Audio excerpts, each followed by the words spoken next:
So here you can see last video we have seen we have edited this amount.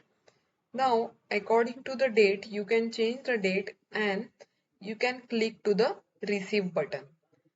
So at a time 3 installment is receiving of 2949 means if I if I if I go to the 2949 divided by 3, so 983 is received for each member.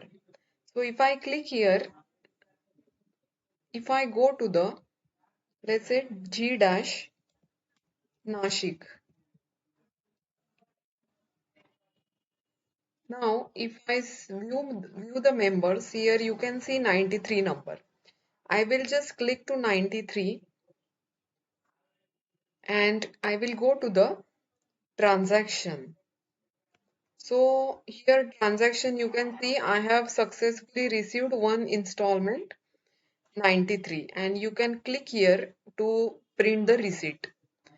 So this type for every customer I have received only one installment which I have edited from the field collection group collection list.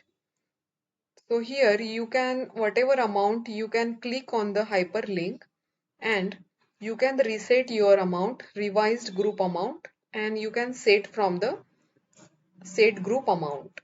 So the total amount will automatically get resetted.